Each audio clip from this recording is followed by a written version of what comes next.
world. Ito po yung ating dog cage. Ayan. So, made to order po ito. Baka gusto nyo po para po sa inyong mga fur babies. Ayan.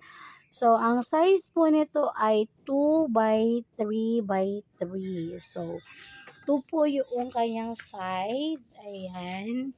Ayan po yung side niya. 2 feet. Tapos, 3 po yung kanyang lapad. Ayan. Ayan po. 3 yung lapad niya. At saka yung taas po niya from the flooring. Ayan. 3 din po siya. Kaya 2 by 3 by 3. So, ayun.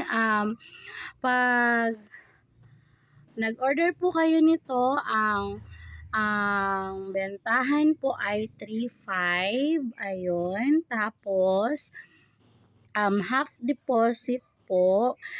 Tapos, yung kalahati, pag na-deliver na po siya. Ayun. So, ang policy po, kaya half deposit at half po pag natapos na, para po yung i-down nyo po, yun po yung ibibili po ng materyales. And then, para wala din pong cancellation. Kaya made to order po yung ating dog cage. Ayan po.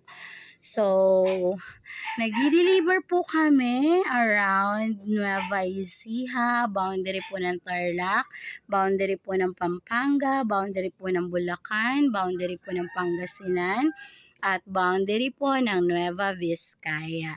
So, just message me lang po kung mag-order po kayo at pag nagkasundo po tayo sa presyo, ayun, gagawin din po namin kaagad. So, ang expand po ng paggawa nito, ang estimated time ay nasa 1 to 2 weeks po. 1 to 2 weeks before the delivery. With delivery charge po tayo. Kasi po, mahal po ang gasolina. Kaya, ayun, with delivery charge. So, kung ayaw nyo pong ipa-deliver, ayun, pwede naman pong pick up. Ayun.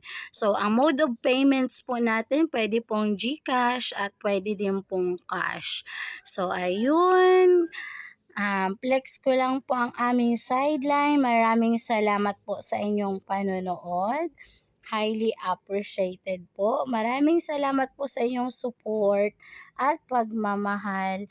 Highly appreciated po talaga. Bye! Thank you for watching.